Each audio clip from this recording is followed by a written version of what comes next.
la nouvelle femme de mon père a exigé que je libère mon ancienne chambre pour ses enfants, en me lançant sèchement, « Tu n'es plus chez toi ici. » Je me suis exécuté, mais j'en ai profité pour retirer mon nom des paiements de la taxe foncière que je réglais depuis des années. L'avis de recouvrement pour les arriérés est arrivé peu de temps après. Moi, Antoine, 32 ans, je n'aurais jamais pensé écrire ceci, mais nous y voilà. Ma relation avec mon père a toujours été compliquée, mais ce qui s'est passé ces derniers mois m'a poussé à un point de rupture que j'ignorais exister.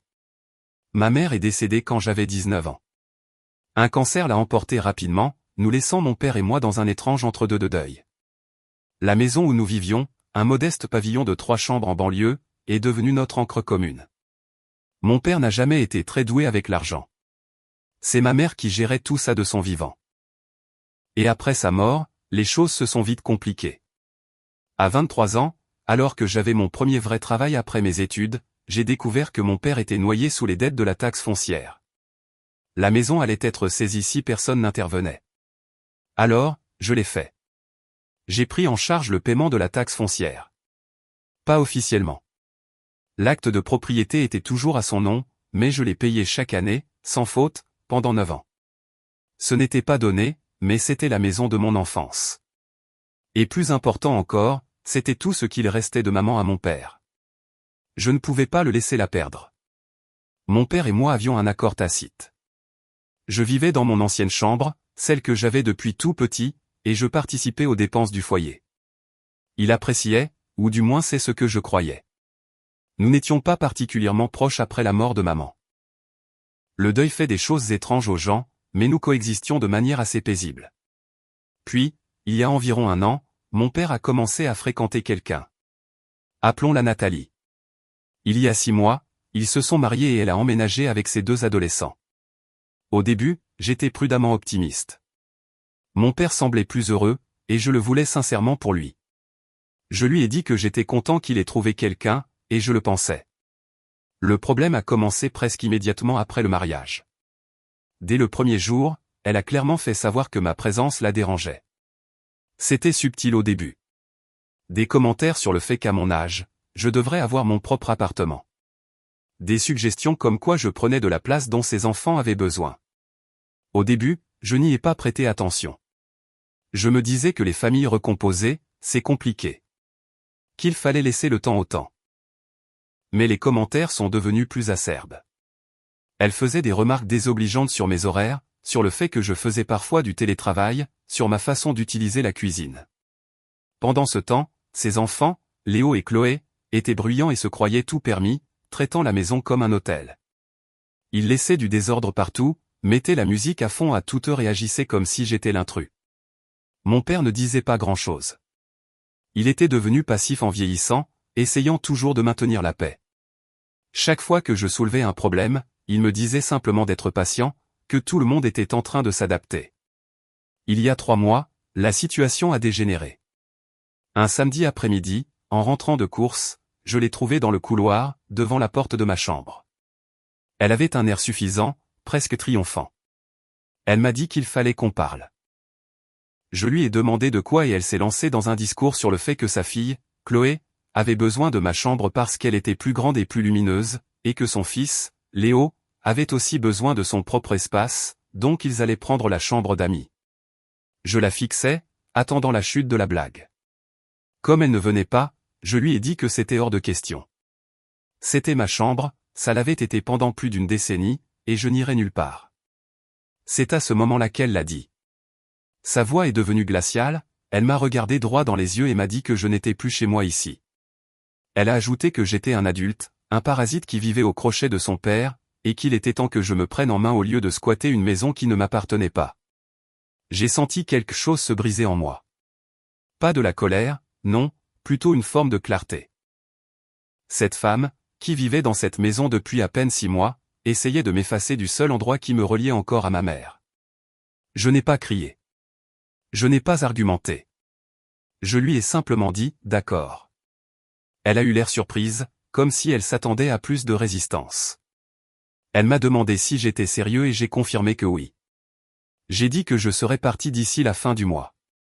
Elle semblait ravie d'elle-même, comme si elle avait remporté une grande victoire. Mon père n'était pas là pendant cette conversation. Quand il est rentré ce soir-là, elle lui avait déjà dit que j'avais accepté de déménager. Il est venu dans ma chambre, l'air mal à l'aise, et m'a demandé si on pouvait parler. Je lui ai répondu que sa femme avait été très claire sur sa position et que je n'allais pas rester là où on ne voulait pas de moi. Il a essayé de faire machine arrière, a dit qu'on pourrait peut-être trouver un arrangement, mais je voyais bien qu'il n'allait pas lui tenir tête. Il avait choisi sa nouvelle famille, un point c'est tout. J'ai passé les 2 semaines suivantes à chercher un appartement. J'ai trouvé un 2 pièces correct à environ 20 minutes de là. Ce n'était pas donné, mais j'en avais les moyens. Pendant que je faisais mes cartons, j'ai commencé à réfléchir à tout ce que j'avais investi dans cette maison au fil des ans. Pas seulement émotionnellement, mais aussi financièrement. La taxe foncière avait été mon fardeau pendant près de 10 ans. Je n'avais jamais demandé à mon père de me rembourser car cela me semblait être la bonne chose à faire à l'époque. C'était mon père, et je l'aidais à préserver la mémoire de maman. Mais maintenant, c'était différent. J'ai commencé à rassembler des documents, des relevés bancaires, des avis d'imposition, des reçus. J'avais tout gardé, car je suis très méticuleux avec mes finances. En 9 ans, j'avais payé un peu plus de 70 000 € de taxes foncières. Le montant m'a choqué moi-même quand je l'ai calculé. J'ai contacté un ami avocat pour connaître mes options. Il m'a dit que, comme l'acte de propriété était au nom de mon père et qu'il n'y avait pas d'accord formel, je ne pourrais probablement pas récupérer cet argent. Mais, a-t-il ajouté, rien ne m'empêchait de simplement cesser les paiements. Je lui ai demandé ce qui se passerait si j'arrêtais de payer. Il m'a expliqué que le centre des impôts commencerait à envoyer des avis aux propriétaires, mon père, concernant les impôts impayés. Si ces avis restaient ignorés assez longtemps, des pénalités s'accumuleraient et, à terme, l'administration fiscale pourrait mettre une hypothèque légale sur le bien ou même engager une procédure de saisie immobilière. Les rouages se sont mis en marche dans ma tête. J'ai déménagé un mercredi. Mon père m'a aidé à porter quelques cartons jusqu'à ma voiture, et tout était gênant et triste. Sa femme regardait depuis le seuil de la porte, les bras croisés, ne faisant aucun effort pour cacher sa satisfaction. Ses enfants avaient déjà commencé à installer leurs affaires dans mon ancienne chambre avant même que j'aie fini de charger ma voiture. Mon père m'a dit de rester en contact, et j'ai dit que je le ferais, mais nous savions tous les deux que les choses avaient fondamentalement changé entre nous. La semaine suivante, j'ai contacté le Centre des finances publiques. J'ai expliqué que j'avais effectué des paiements pour la propriété de quelqu'un d'autre et que je souhaitais retirer mon compte bancaire de leur système de prélèvement automatique. L'agent a été très serviable et a traité la demande immédiatement. J'ai demandé quand le prochain avis d'imposition serait dû, et elle m'a dit qu'il venait en fait juste d'être émis. Le paiement était dû dans les 45 jours. Je n'ai rien dit à mon père. Je me suis dit que s'il laissait sa femme me mettre dehors, il pouvait bien gérer ses propres responsabilités. Le premier avis est arrivé chez lui environ 6 semaines plus tard. Je le sais parce que mon père m'a appelé, l'air perdu. Il a dit qu'il avait reçu quelque chose du Trésor public concernant une taxe foncière impayée et m'a demandé si j'étais au courant. Je lui ai dit que j'avais arrêté les paiements quand j'avais déménagé. Il y a eu un long silence à l'autre bout du fil. Il m'a demandé pourquoi je n'avais rien dit. Je lui ai rappelé que j'avais payé sa taxe foncière pendant 9 ans sans qu'il ne le reconnaisse une seule fois ou ne propose de contribuer. Je lui ai dit que j'avais assumé ce fardeau parce que je voulais l'aider, mais que les circonstances avaient changé. Il construisait une nouvelle vie avec sa nouvelle famille, et je ne faisais plus partie de l'équation. Il a essayé de prétendre que je ne lui avais jamais dit que je payais les impôts. J'ai senti la colère monter. Je lui ai demandé comment il pensait que les impôts avaient été payés toutes ces années, surtout vu l'état de ses finances après la mort de maman. Ne s'était-il vraiment jamais posé la question, ou avait-il simplement choisi de ne pas y penser parce que c'était plus commode? Il s'est tu. Finalement, il a dit qu'il trouverait une solution et a raccroché. 2 semaines plus tard, il a rappelé. Cette fois, il semblait paniqué. Il a dit que la facture était plus élevée qu'il ne le pensait. Apparemment, des pénalités avaient déjà commencé à s'accumuler car le paiement était en retard.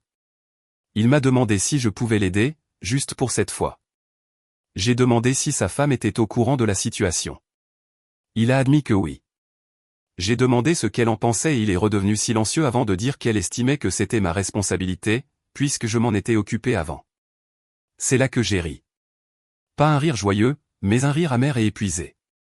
J'ai dit à mon père que sa femme avait très clairement indiqué que je n'avais pas ma place dans cette maison et aucune prétention sur quoi que ce soit qui s'y rapporte. Elle avait dit que ce n'était plus ma maison, donc les obligations financières qui allaient avec n'étaient plus les miennes non plus. Il a essayé de me faire culpabiliser, en disant que je le punissais pour quelque chose que sa femme avait fait. Je lui ai répondu qu'il était resté là, sans rien dire, à la regarder m'effacer de ma propre maison d'enfance. Il avait choisi le confort de sa femme plutôt que son propre fils, et maintenant il faisait face aux conséquences de ce choix. L'appel s'est mal terminé. Nous ne nous sommes pas parlé pendant un mois après ça.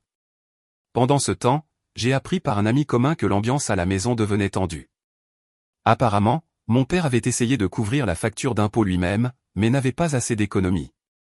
Sa femme s'attendait à ce qu'il ait plus d'argent de côté et était furieuse en réalisant à quel point sa situation financière était précaire. Ils avaient commencé à se disputer constamment à propos de l'argent. Mon père m'a recontacté environ 3 mois après mon déménagement. Les impôts avaient envoyé un autre avis. Les pénalités continuaient de s'accumuler et il menaçait d'une possible hypothèque. Il semblait désespéré. Il m'a demandé si nous pouvions nous voir pour en parler. J'ai accepté, principalement par curiosité. Nous nous sommes retrouvés dans un café près de mon ancien quartier. Mon père avait l'air d'avoir vieilli de 5 ans en 3 mois. Il était hagard, stressé et abattu. Il m'a dit que les choses allaient mal à la maison. Sa femme lui mettait constamment la pression à cause des impôts, et ses enfants se plaignaient que la maison n'était pas ce à quoi ils s'attendaient. Apparemment, ils avaient supposé que mon père avait plus d'argent qu'il n'en avait en réalité. Il m'a demandé, presque en me suppliant, s'il y avait un moyen pour moi de l'aider. Il a dit qu'il avait fait des erreurs et mal géré les choses, mais qu'il ne savait plus quoi faire. Je lui ai demandé si sa femme avait contribué d'une quelconque manière aux impôts. Il a dit qu'elle avait refusé, affirmant que c'était sa maison et son problème. Je me suis adossé à ma chaise et j'ai regardé cet homme que j'avais autrefois idolâtré. Mon père, qui avait laissé sa nouvelle femme me manquer de respect et me jeter dehors sans se battre, me demandait maintenant de le sortir d'un pétrin dont il était en partie responsable. Je lui ai dit que je ne paierais plus ses impôts. Cette époque était révolue, mais je lui ai offert une alternative.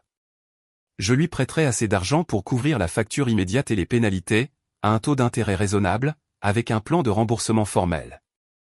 Tout serait documenté légalement. Il a eu l'air horrifié. Il m'a demandé comment je pouvais traiter mon propre père comme un banquier. Je lui ai répondu qu'il m'avait traité comme un locataire qui avait dépassé la durée de son séjour, alors apparemment, nous étions passés aux relations transactionnelles. Il n'a pas accepté le prêt. Par fierté, probablement, ou peut-être que sa femme l'en a dissuadé. À la place, j'ai appris plus tard qu'il avait emprunté de l'argent à son frère, mon oncle, pour couvrir les impôts. Cela a créé tout un nouveau drame familial, car mon oncle lui a apparemment passé un savon sur la façon dont il m'avait traité. Mise à jour 1. La situation a continué de s'envenimer au cours des mois suivants. Le mariage de mon père a commencé à se fissurer sous la pression financière. Sa femme l'avait apparemment épousé en pensant qu'il était plus stable financièrement qu'il ne l'était, et la réalité a été une dure déception pour elle. Les disputes se sont aggravées, assez fort pour que les voisins commencent à le remarquer. Pendant ce temps, ses enfants, Léo et Chloé, avaient saccagé mon ancienne chambre. J'ai appris ça par mon oncle, qui était allé rendre visite à mon père. Ils avaient fait des trous dans les murs, taché la moquette et, en gros, mis la pièce sens dessus-dessous. La chambre qui avait été mon sanctuaire, remplie de souvenirs de ma mère, était maintenant une zone sinistrée. Mon père me contactait périodiquement, généralement quand les choses allaient particulièrement mal à la maison. Il laissait entendre des regrets, disait des choses comme « tu me manques »,« l'ancienne ambiance me manque », mais il ne s'est jamais vraiment excusé. Pas vraiment. C'était toujours des reconnaissances vagues que des erreurs avaient été commises, sans jamais en assumer la responsabilité. Je suis resté ferme. J'avais construit ma vie dans mon nouvel appartement. C'était plus petit et je payais un loyer maintenant, au lieu de juste les charges et la taxe foncière, mais c'était à moi. Personne ne pouvait me dire de partir. Personne ne pouvait me faire sentir mal à l'aise dans mon propre espace. Environ 7 mois après mon déménagement, mon père a appelé. Sa voix était différente, plus calme, résignée. Il m'a annoncé que sa femme avait demandé le divorce. Apparemment, le stress financier et les disputes constantes avaient été de trop, et elle avait décidé d'en finir. Elle déménageait, emmenant ses enfants avec elle. Je lui ai demandé ce qu'il ressentait. Il a dit qu'il ne savait pas soulager peut-être, mais aussi honteux. Il a admis qu'il avait fait des choix terribles, privilégiant une femme qu'il connaissait à peine plutôt que son propre fils. Et maintenant, il était seul dans une maison pleine de mauvais souvenirs et de factures qui s'accumulaient. Je n'ai pas jubilé.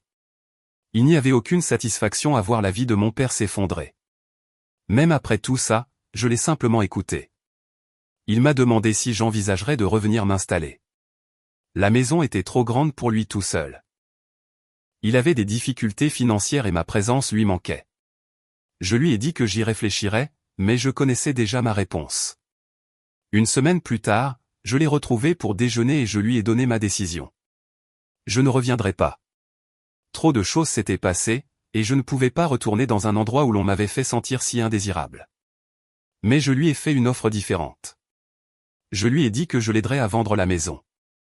Le marché était correct, et il pourrait probablement en tirer assez pour rembourser le reste de la dette fiscale, couvrir le prêt de mon oncle, et avoir quelque chose de côté pour repartir à zéro dans un endroit plus petit et plus abordable. J'étais même prêt à l'aider avec l'apport pour un nouveau logement s'il en avait besoin. Sans condition.